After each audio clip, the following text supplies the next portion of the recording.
Good morning, afternoon, evening, whatever time of day it may be for you.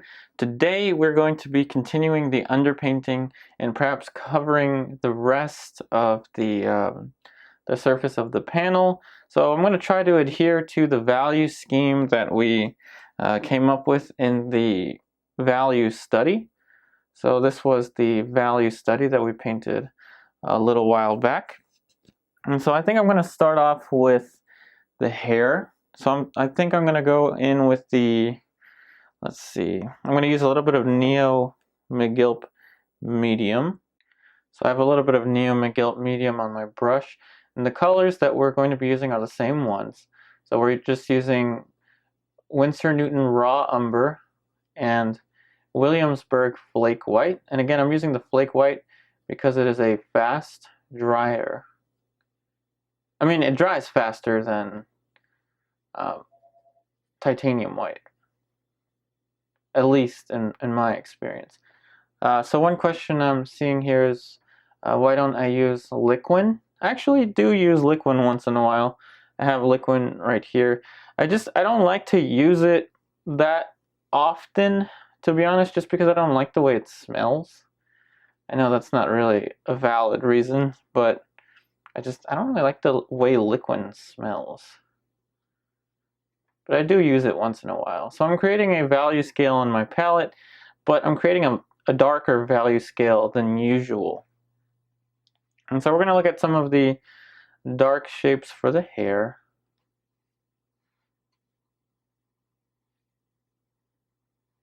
So I'm going to go ahead and cover just a flat shape for the hair. Not the darkest value, probably right about here. A few steps lighter than the darkest value.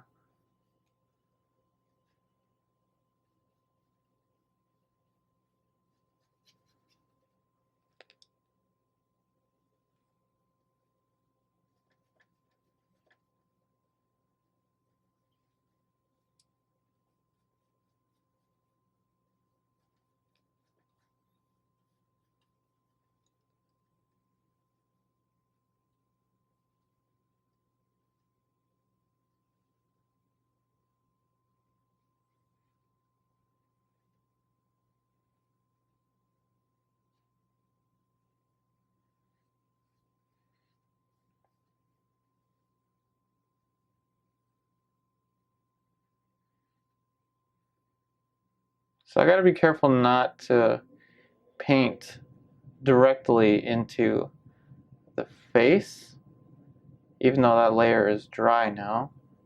Wouldn't really affect it too much. Just trying to follow along this outline. So I think I've covered enough to start to put in some shapes now for the hair. So I usually don't spend that much time on the hair.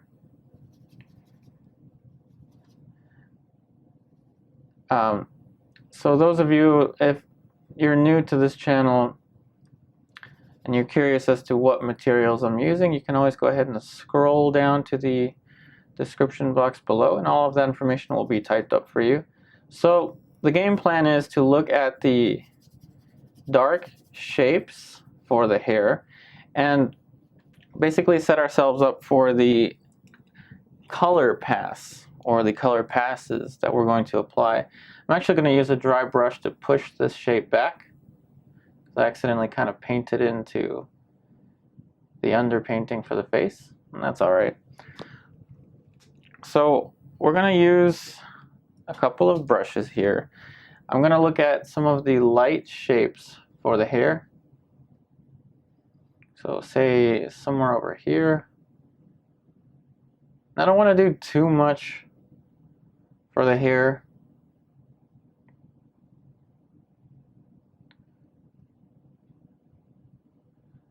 But I do want to do a little bit more than my other painting videos.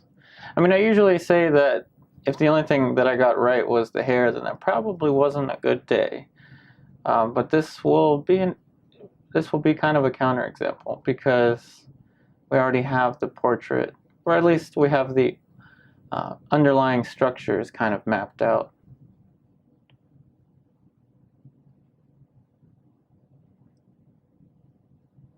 So our first little glimpse of light there.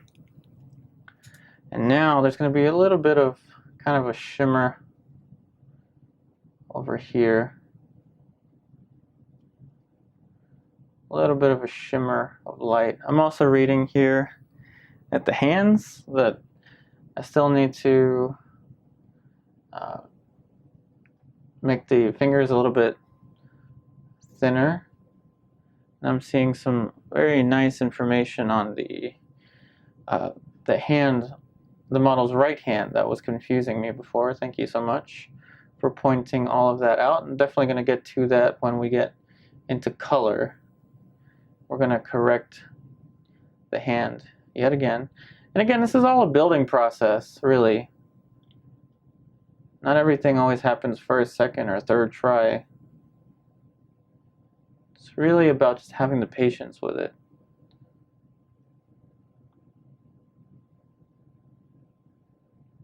So after adding a little bit of light over here, I'm kind of getting a little uncomfortable with this light shape, so I'm going to go ahead and play it down.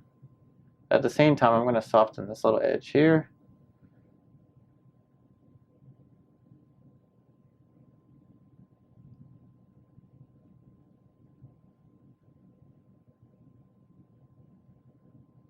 The edge for the hairline is usually one of the softest edges, and I know that there's some hair overlapping the forehead, but that's just a little detail. We can always put that in, I don't know, the second or the third color pass.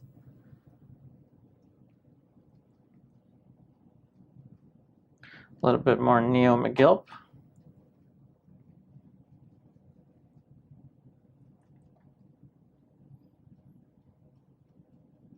I'm going to push some of these darks up here and over here.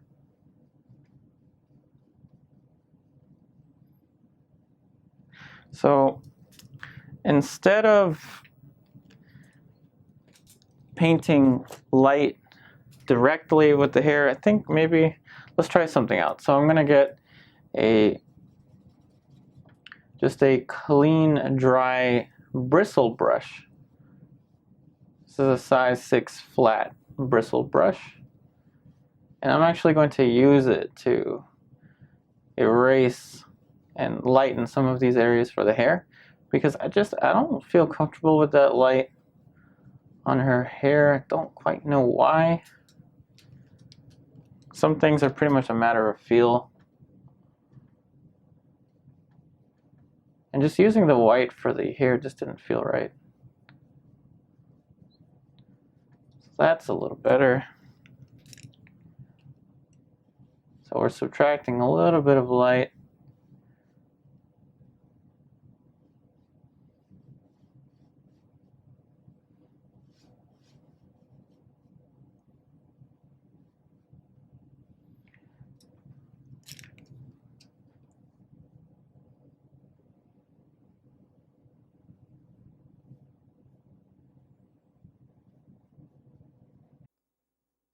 So let's just go ahead and solidify the dark for the hair. And again, raw umber is the nice thing about raw umber and burnt umber, at least with this Winsor and Newton brand, is that it doesn't get quite as dark as say ivory black. And I think it's the same with almost all brands, really. So what I'm going to do is just put in some more darks for the hair. Then I'm going to mix up a tone for the background. Then we're going to fill in the background over here. And then we're going to very quickly go over the clothing in the chair. So for the value, let's see. I'm going to use a little bit more Neo-Megilp medium. And again, it's really because I want this to be dry. Might want to actually go thicker over the outline.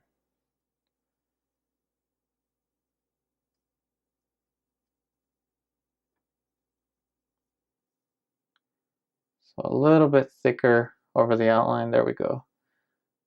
Just so we don't have an outline showing through.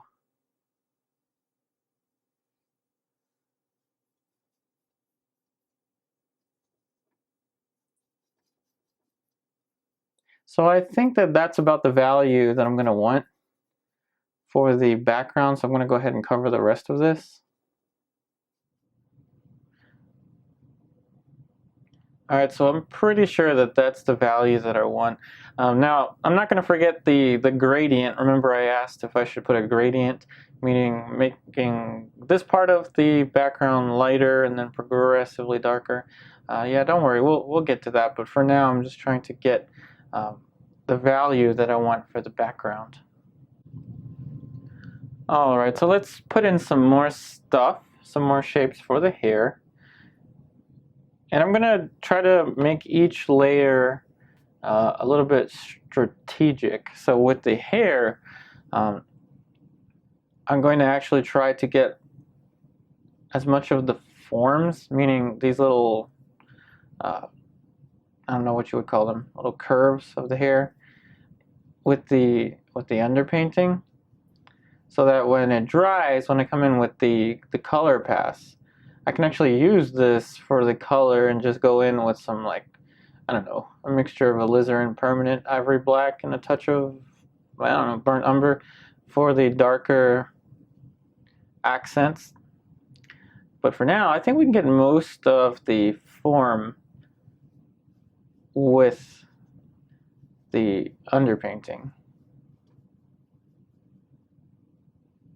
So let's see. So let's go ahead and put in these dark shapes.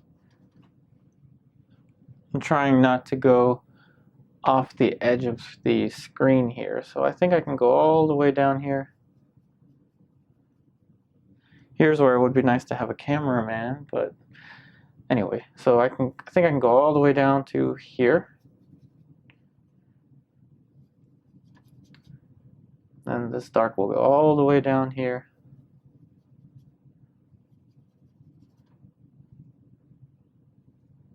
And I'm unifying the cast shadow, this part here, I'm unifying the cast shadow with the dark of the hair.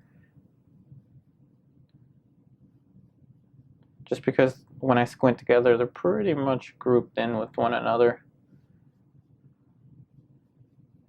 And in the color pass, we'll differentiate these two shapes.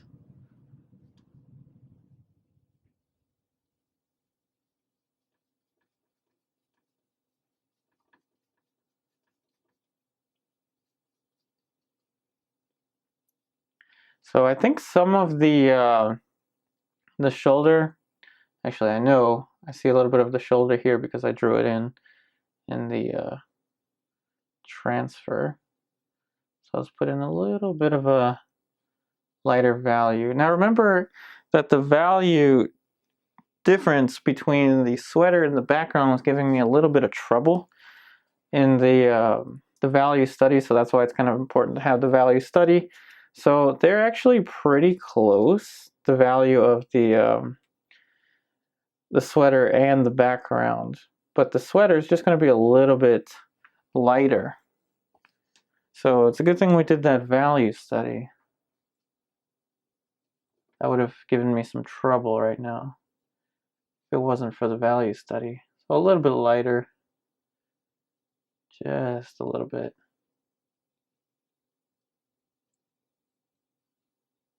And put that value onto here. Don't worry, I'll move the palette soon. I just want to get these shapes all figured out.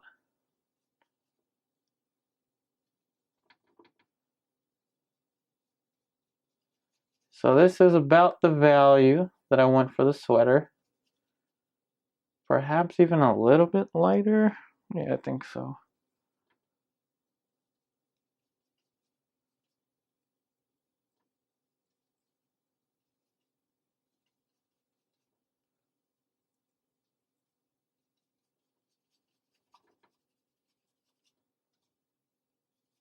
And with the clothing, we're going to be able to cover a lot of real estate really quickly with the underpainting. most of the work really was in placing the figure properly and figuring out the forms for the face and with the hands. And we're still going to be figuring that out when we get into color. Bit of light there.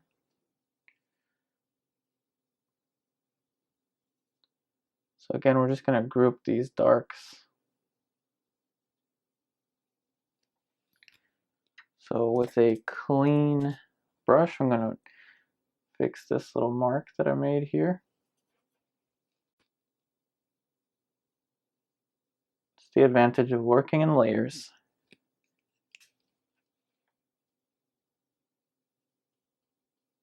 Let's cover this dark shape. Let's just cover it completely. Then come back in. Maybe we can subtract a little bit of light. No, let's just paint a little bit of light that we see here.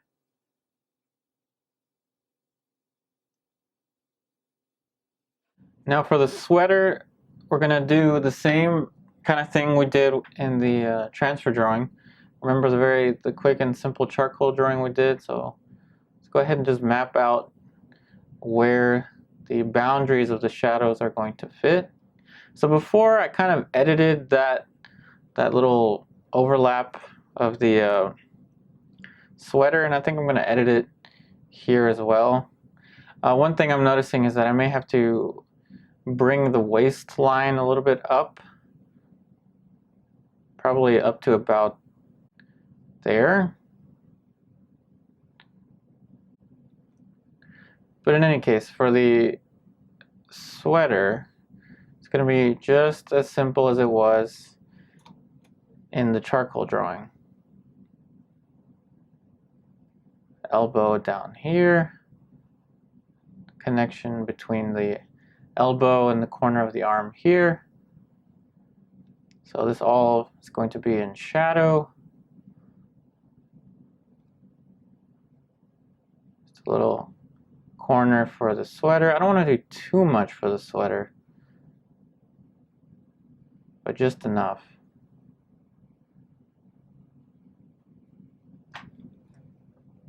Alright, now let's just fill in the shadow shapes. So that should be about good for the darks for the sweater. I know I have to fill in this little corner here, but that's okay. So I think this is going to be about good for the dark. So the next thing I'm going to do is mix up the color that I want, the value that I want for the sweater. So I want it to be dark, but I want it to be a little bit lighter than the background. So I think about there. I think this value ought to do it. So just a few little indications of light and dark. Really want to minimize the amount of stuff that I put into the sweater right now. Since we're going to be working in layers, we'll be able to build the smaller shapes on top of this.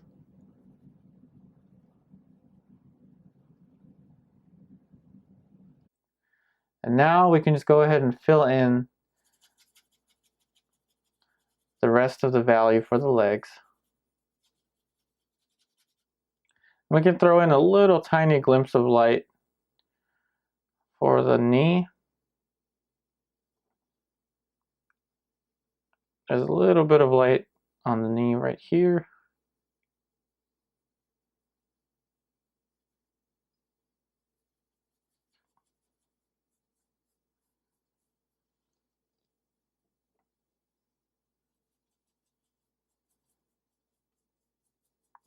A little bit of a light plane over here.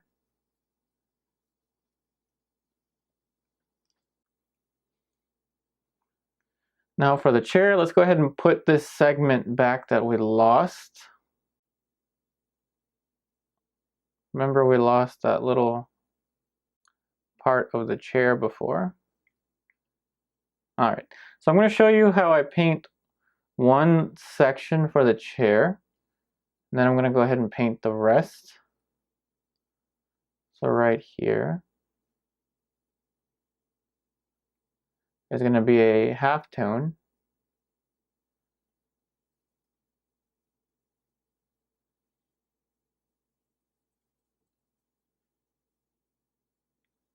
And then we're going to put in a little bit of light. So I'm just going to use the Flake white on its own. I'm going to dilute the paint a little bit. The Neo-Megilp medium. And just put in the light for the chair. Whoops, see, that's too much. I think a little bit of my brush cleaner got into the Neo-Megilp. So I'm going to switch brushes. So here's what you do when that happens. I'm going to switch brushes to the one bristle that I was using before. There we go. Pretty much the right size anyway.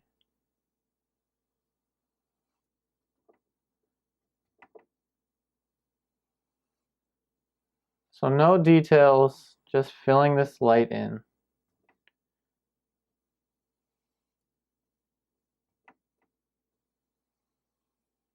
So that's one little segment of the chair. I guess we can go ahead and throw in this one.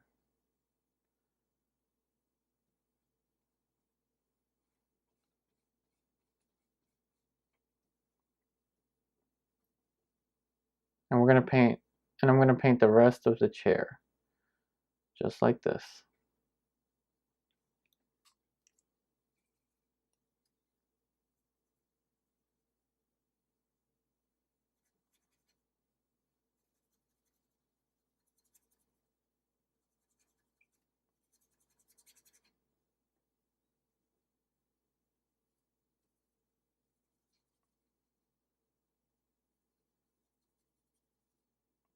So this portion of the chair is in shadow. This portion of the chair is also in shadow. Then it gets darker over here.